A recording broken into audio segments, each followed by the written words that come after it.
I've just been speaking with the secretary, and boy, is he on our team. So I think you're going to be interested in our conversation. I'm going to tell you a little bit about his background, and I could tell you a lot, but in the interest of time, I think you'd rather hear from him.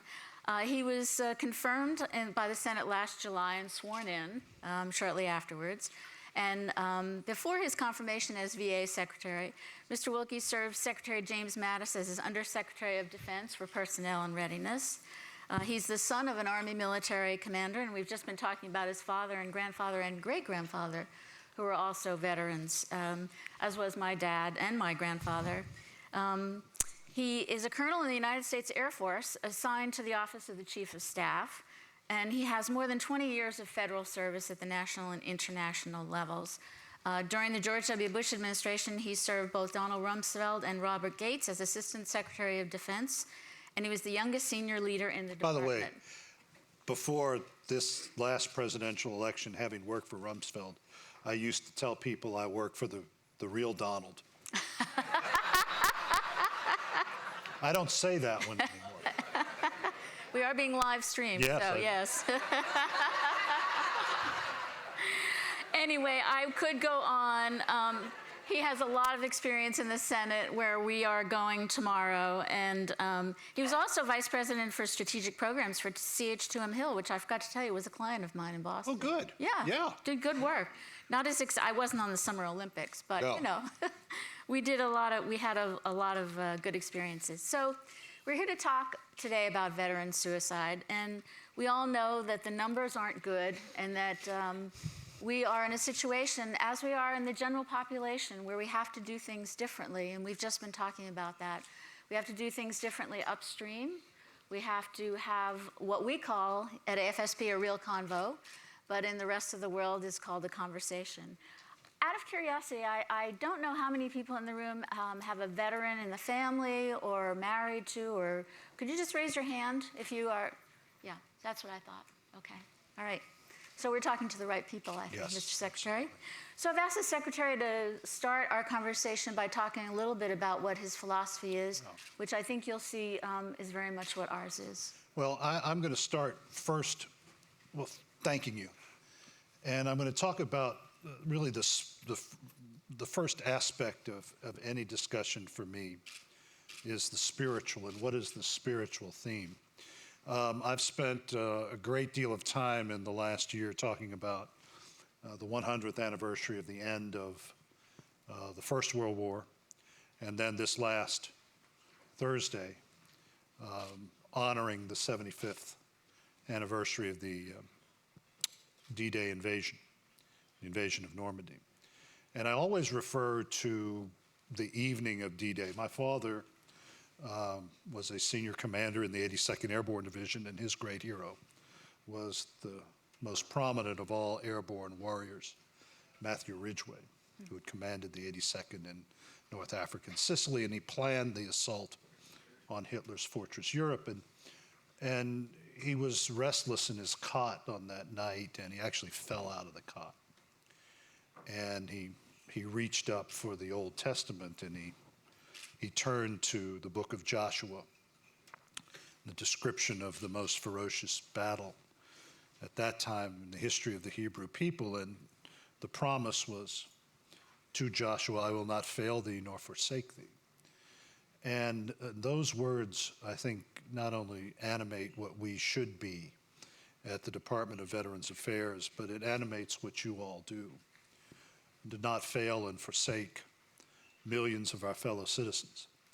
I have said on many occasions that we have to have a national conversation, not just about the last act, which you all are here to prevent, but a national conversation on mental health, a national conversation on homelessness and addiction. We've had a lot of conversations in America about poverty, about education, civil rights. We have yet to fathom what goes on in the brain.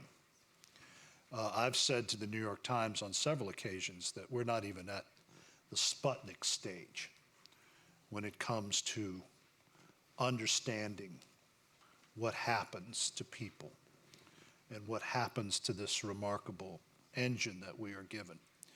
For veterans, we have we are the tip of the spear of this national crisis. We both don't like to use numbers, but I will give you the context. We, in the veterans community, have about 1 in 5 of those Americans who take their lives every day come from our world. It's an interesting mix. 1 or 2 are on active duty, 2 to 3 are in the Guard and Reserve and have never deployed. The majority are from my father's era, the Vietnam era.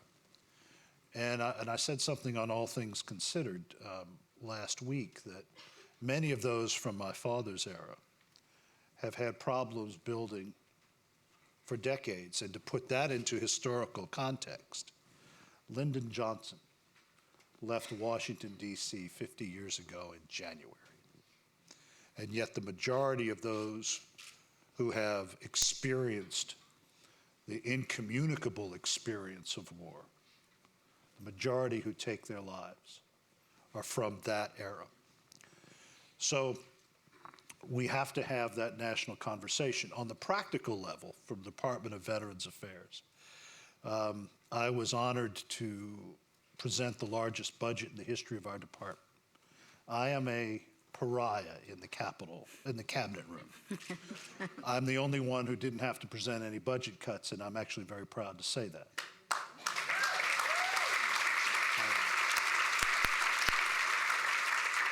Of that number, about $9.5 billion is set aside for mental health programs and treatment.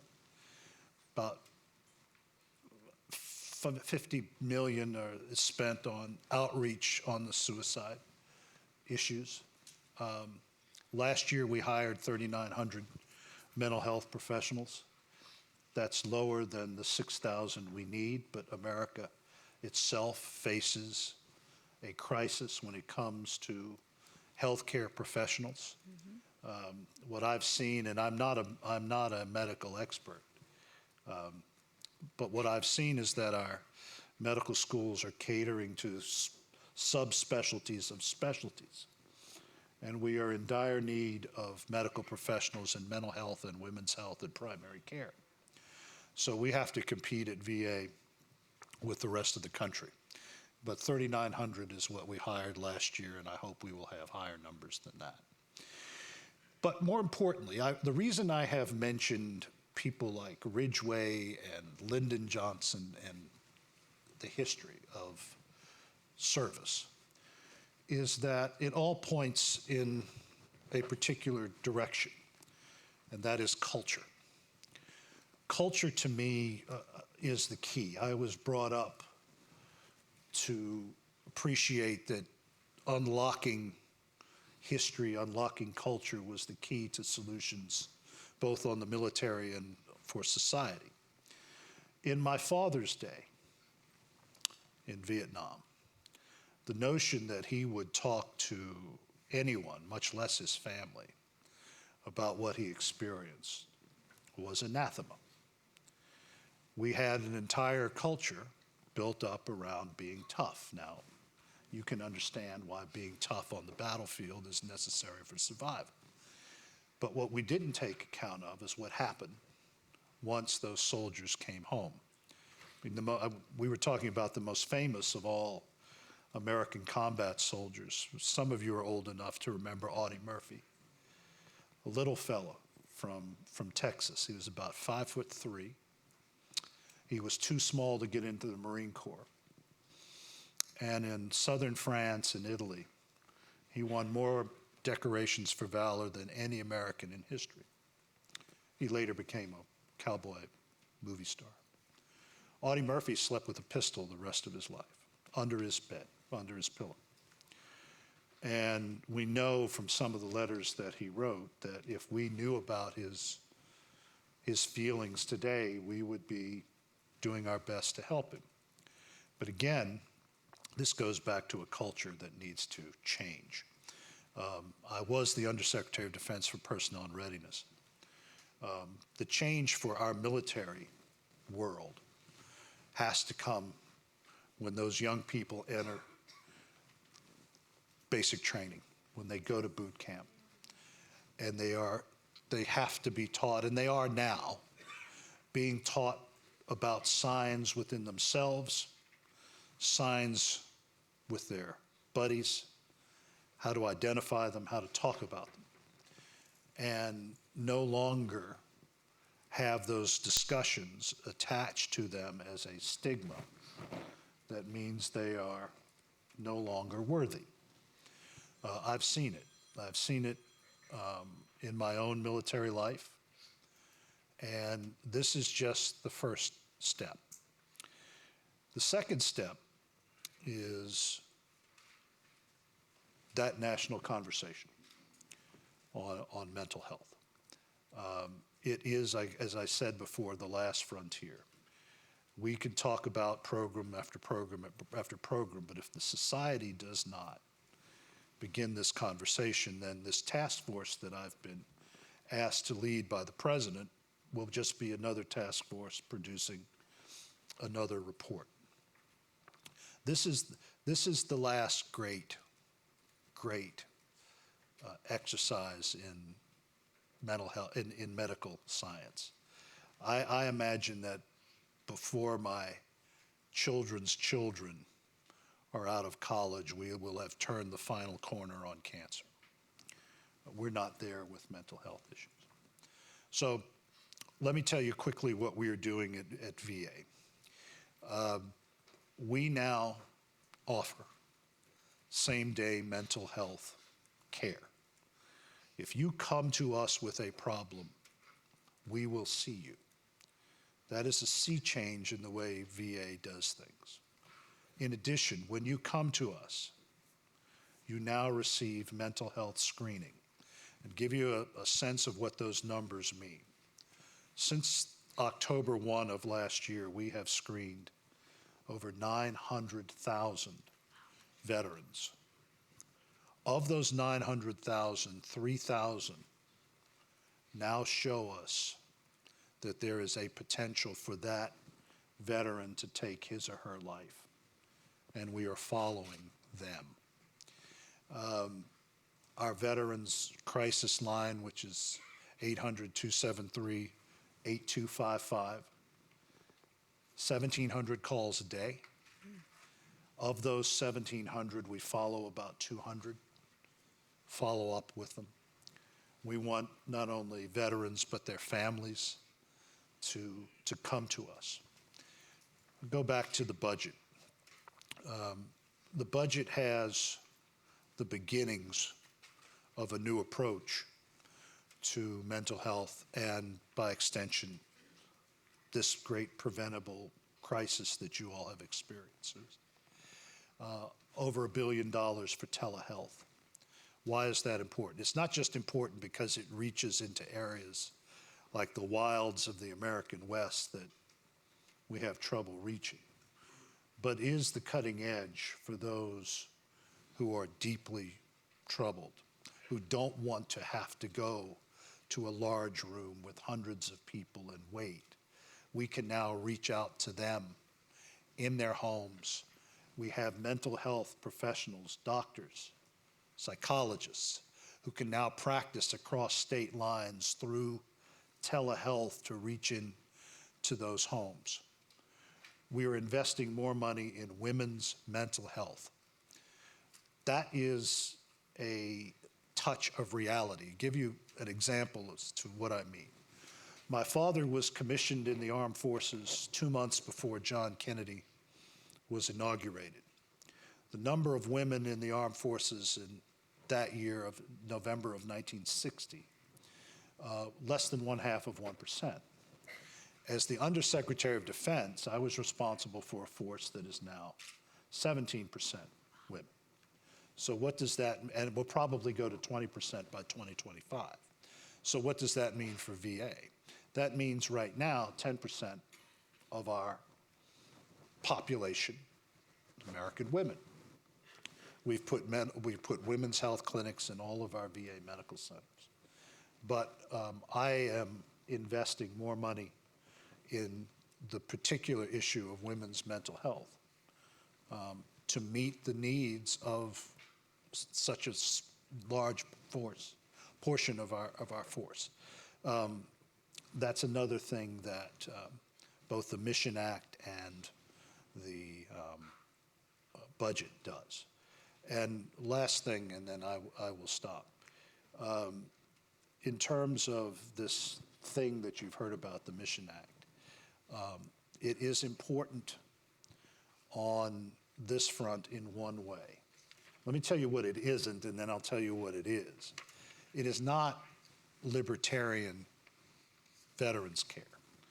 It is not me giving you a card that says veterans and you go out in the private sector and prosper.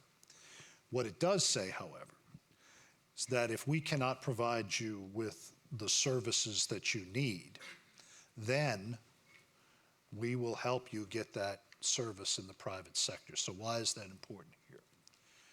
Because of the complexities of the issues that you face, there will be many times when VA doctors will need that outside help. In my own area of North Carolina, we have the fastest growing veterans population in the country because we've got 40% of the United States Marine Corps in 2 counties, plus the largest military installation in the free world, Fort Bragg. We are blessed that Duke University sits on top of those installations, and the University of North Carolina. I hate to admit that, that's my wife. I went to Wake Forest. I tell people my wife didn't go to college, she went to Chapel Hill. Because of the complexities of their psychiatric and psychological services, we're able to send our veterans now under mission more readily than we did before to get that kind of care. So I'll leave you with these thoughts. You're on the front lines. National conversation is the way to go. When we bring this task force together, what we will be doing is creating, hopefully, the template for what you all have already determined is the way forward. And that is a whole health approach to this issue. And as a subset, a whole of government approach. Not just VA, but DOD, NIH, HHS, HUD. So that when we address this, we are addressing the contributing factors. And hopefully, we will begin this long road, not only to have a conversation, but at the end of that conversation, to change culture. So I will stop filibustering your meeting. But I thank you for everything that you do. This is the frontier that America has to wake up to. So thank you all very much. Good thing I didn't ask you 2 questions. So if you have any questions for the Secretary, please put them on the note cards and the staff will be collecting them. One of the things we'll be doing when we go to all House and Senate offices tomorrow is supporting more funding for veterans treatment. Is there anything else specifically we can do with the task force or when we're in the Capitol tomorrow? Well, I would emphasize, I'm in the position of not being able to complain about a $220 billion budget. But I would emphasize the dire need for more attention on mental health. And by extension, we touch suicide prevention. The other thing that I would emphasize, and you are the experts, I've been accused of being a rhetorician, but I'll try to live up to that. The one aspect of this that I don't hear enough discussed is that 9 times out of 10, we can prevent this. Mm-hmm. That the word preventable needs to be in our vocabulary.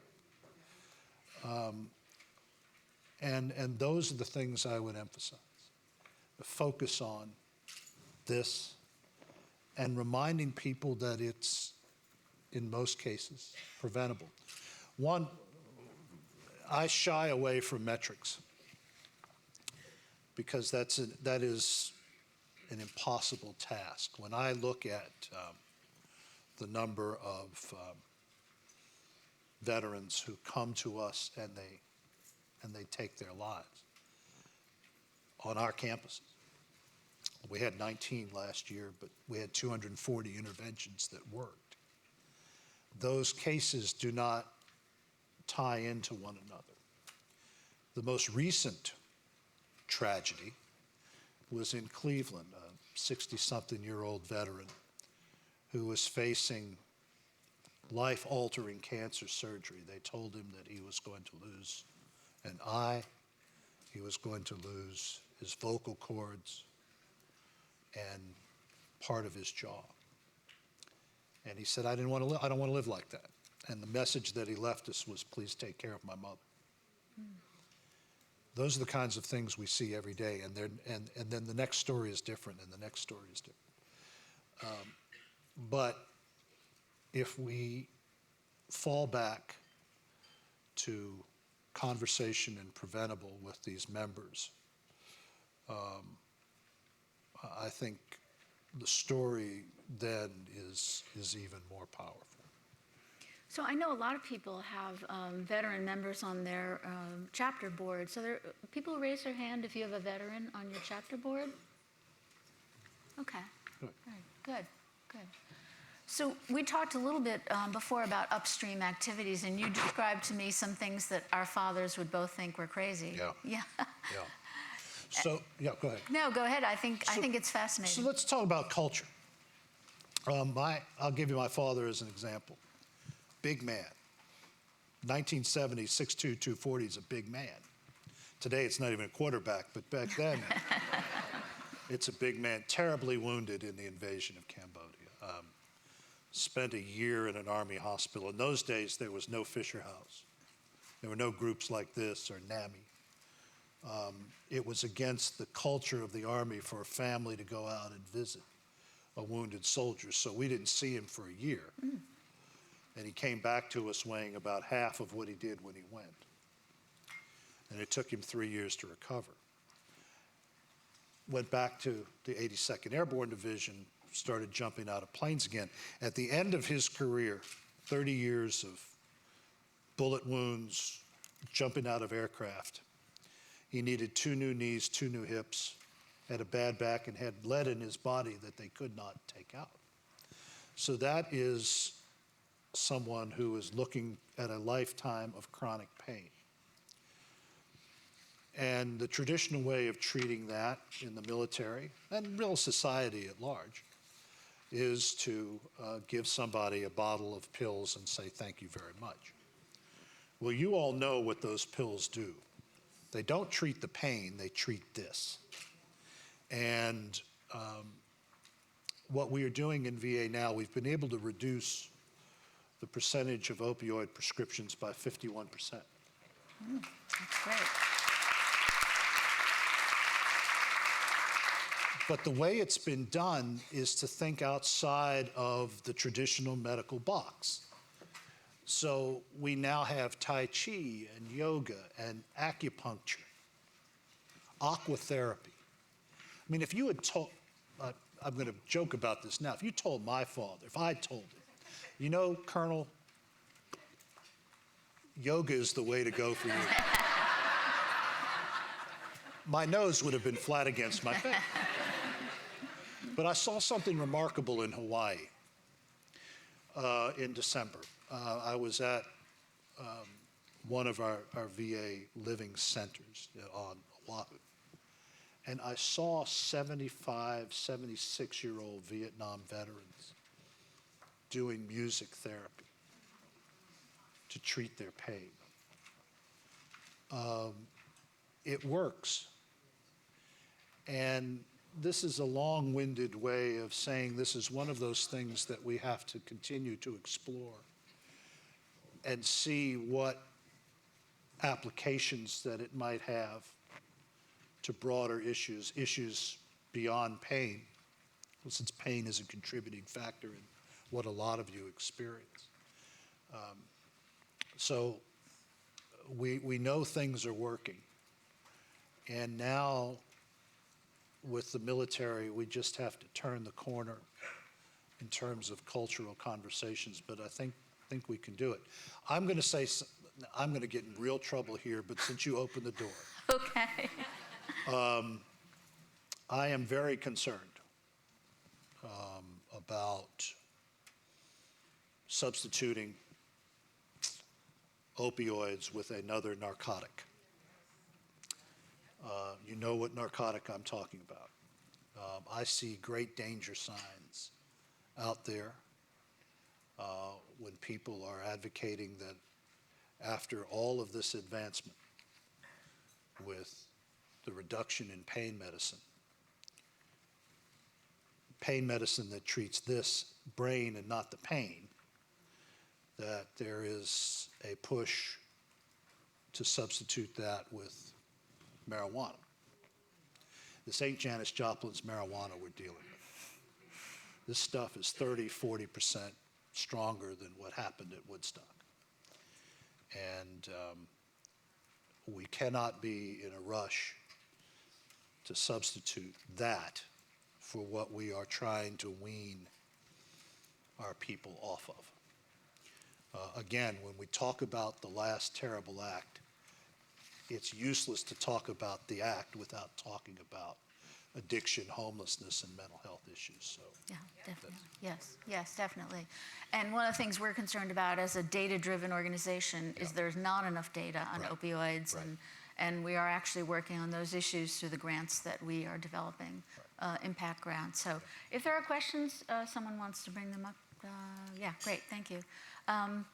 So we'll be talking in the Capitol tomorrow, clearly representing these issues. How about around the country? Are there other things that we could be doing?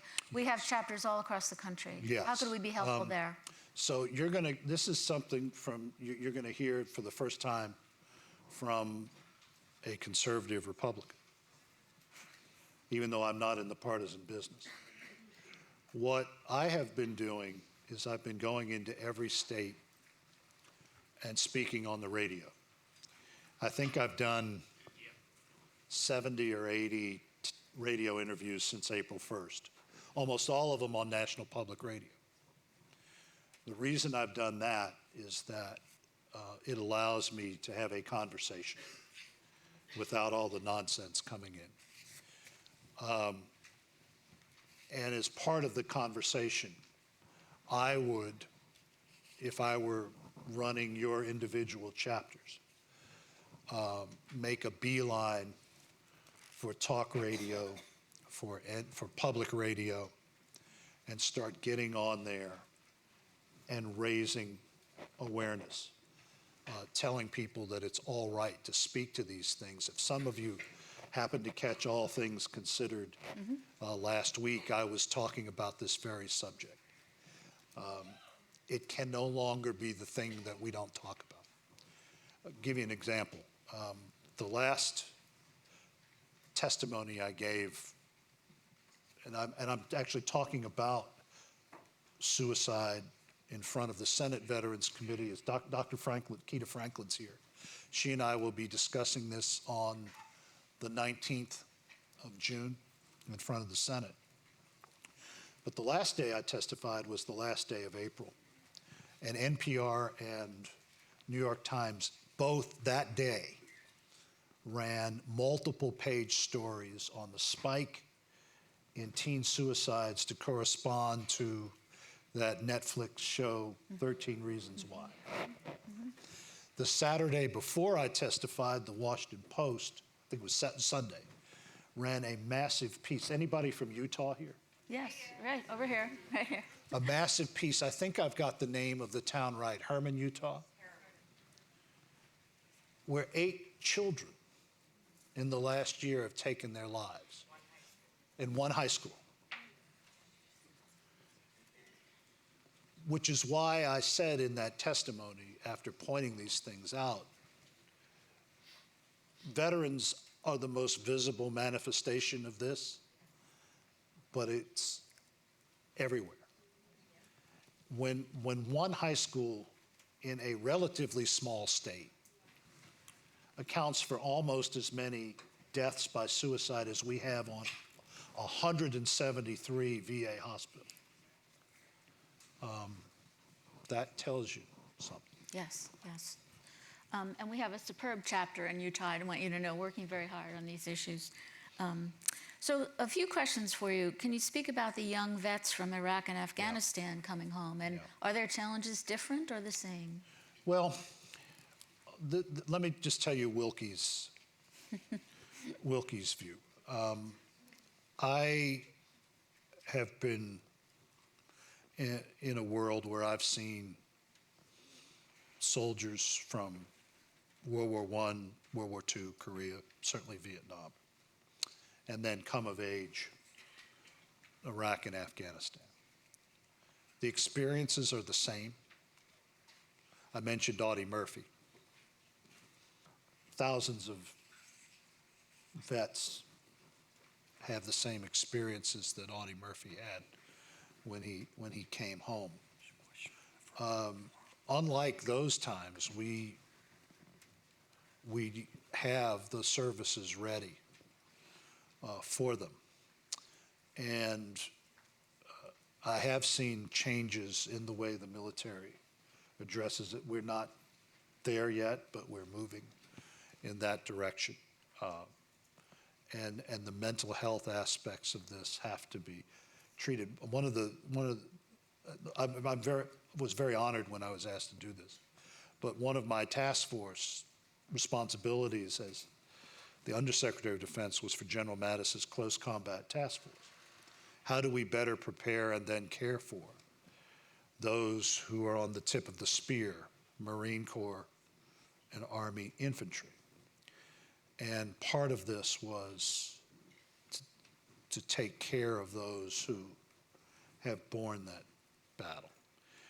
I don't see stark differences. I see the same issues. And regardless of the continuity, the solutions still apply.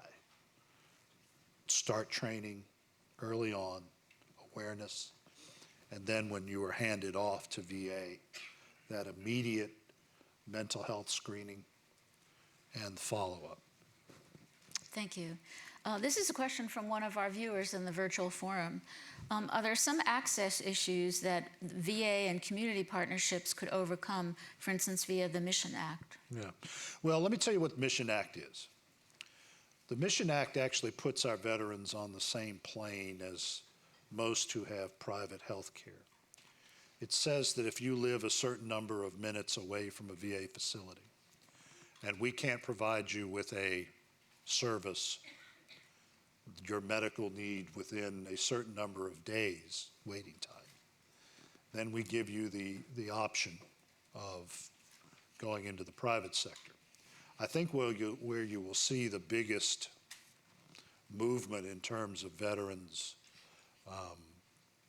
looking for care outside is something that I imagine most of the people in this room use, and that's urgent care.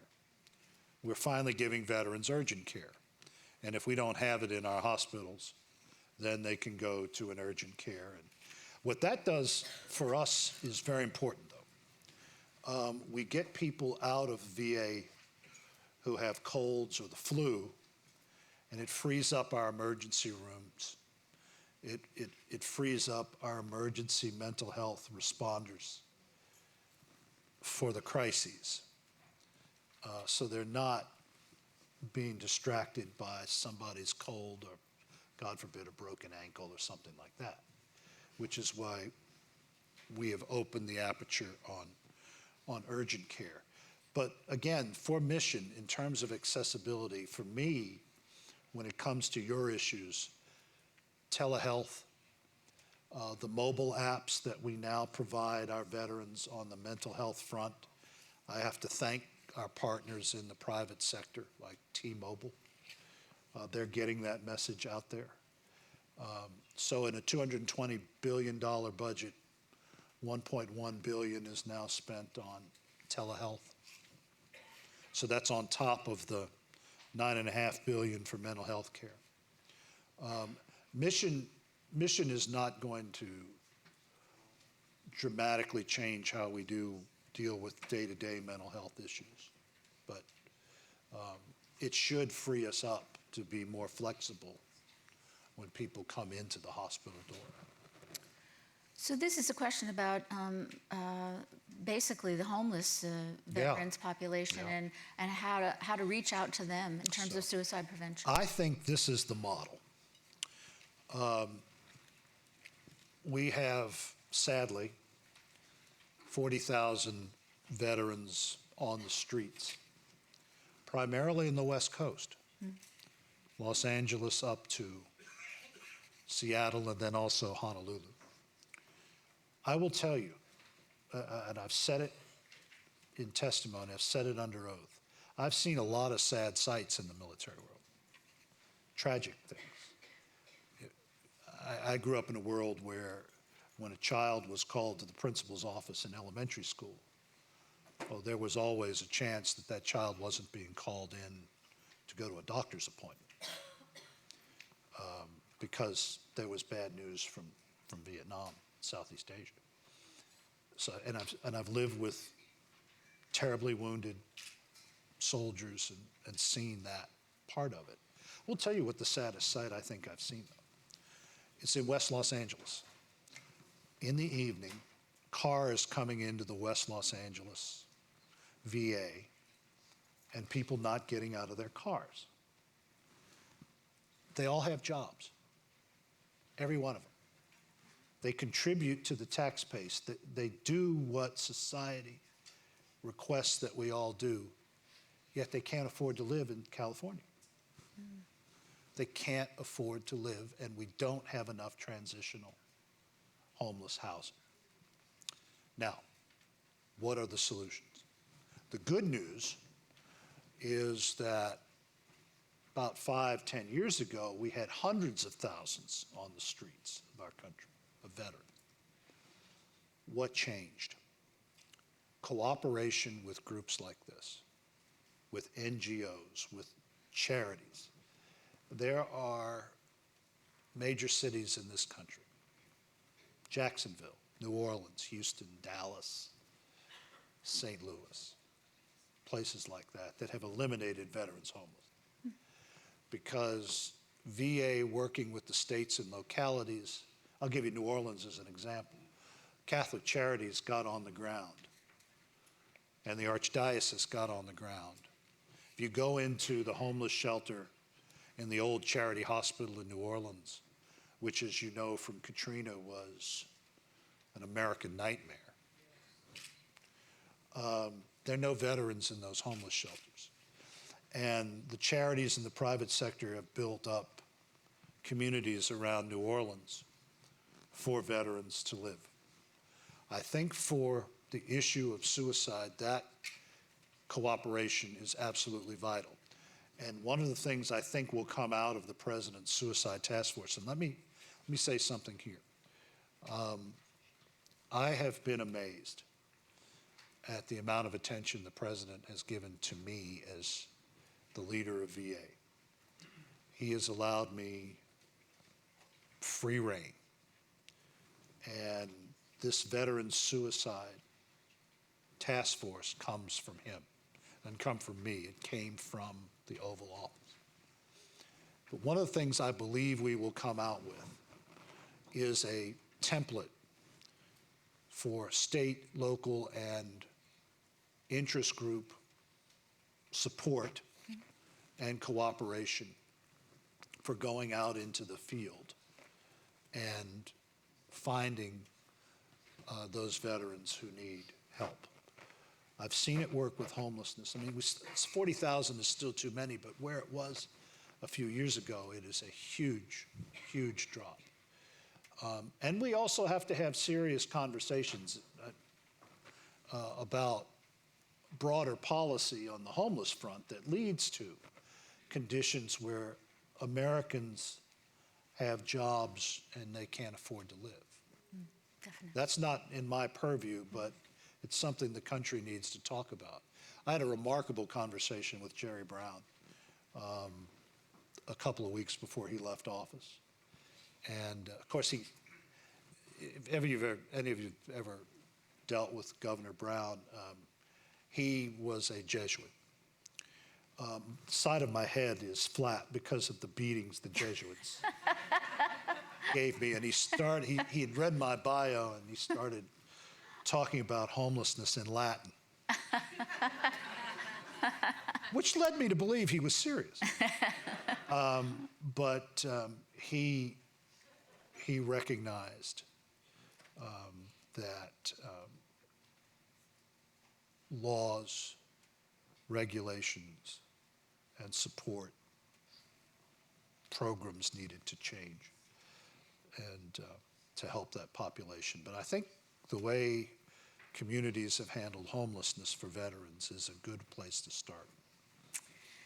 We at AFSP we are working very carefully on firearms issues, and our goal really, we've been working with the National Shooting Sports Foundation, and we have a firearm safety program, and we're supporting legislation in some states to remove firearms when someone is at risk. Is this part of your program? Well, I'm going to do something I rarely do. I'm going to shy away from political controversy. Okay. We provide gun logs. Yeah. I'm not going to get into state laws when it comes to firearms. But it all ties in to how the localities handle those Americans we know are in trouble. I'm not an expert on all 50 state laws. The issue is suicide. Yeah. Sometimes the issue shouldn't be how it happened. In Britain, it happens with knives, because that's a country that doesn't have a tradition of a Second Amendment. But again, the bottom line is how we best stop it before that final act. So someone here says your beliefs on mental health are now well known. Yeah. Do you run into resistance in your own organization, or is the program one you think is going to be successful across the VA? Well, I think it will be, and no resistance at all. I work with outstanding medical professionals. They know, and my view of leadership, and I learned this from the best, Mattis, Rice, Rumsfeld, Gates, is to just let talented people go. The days of the 10th floor of VA throwing down Olympian directives from on high are over. I very much believe that in an organization as large, I've got responsibility for 370,000 employees, 9.5 million veterans in our system. It's insanity to think that somebody sitting overlooking Lafayette Park can issue minute-by-minute directives telling people how to do things. Let me just say, what we have instituted, and this comes from Air Force background. If you indulge me for 3 or 4 minutes, I love talking about this subject. The nuclear Air Force, Curtis LeMay, years of the 1950s, 60s, and 70s, never had an accident. And there was a reason. Because the consequences for accidents were catastrophic. And that the goal every day was to make sure those things didn't happen. So LeMay instituted something called the just culture, whereby every day that squadron commander met with the guy running his fuel, met with the guy maintaining the tires on his aircraft, met with the intel people, the personnel people, even the chaplains. and they went through what happened the day before, what went right, but more importantly, what went wrong. And what that did was it cut down on Air Force catastrophes. But more importantly, it gave those at all levels of the organization a stake in the management of the greater Air Force. And we now have that. We have that in everything from sterile processing to the operating rooms themselves to the leadership. So that's the key. And these folks are on the front line. I mean, they see what you all see. They know what doesn't work. And often I've found in military or here that magic word engagement is the key. It's walking your post, knowing your people, and allowing them to speak, even in a hierarchical organization like the Air Force. More important here at VA with as many employees we have. So that's the philosophy. Thank you, sir. And on behalf of everyone at AFSP, our advocates here, I want to thank you for what you're doing for our nation. Here's the Veterans Crisis Line, 1-800-273-8255. Press 1 if there's anyone out there who needs help. And by the way, unlike some, we have no voicemail on that. Have no voicemail. The average wait time right now, if you call that, the highest end is 8 seconds. All right. Okay. So. Nancy.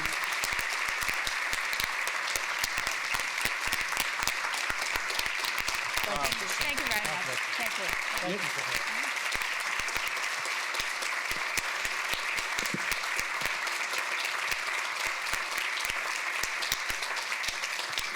Clearly, you are a sterling example of a true public official who is trying to champion the good in the country. And I also wanted to point out, and you are assisted by Dr. Keita Franklin. Where's Keita? She was right there. She was right there. She was right here. But thank you, and know that as honor. you go ahead with your interagency department task force, that we have many experts within the area, and AFSP would love to be part of that and help anything we can do. So Thank you for everything you do.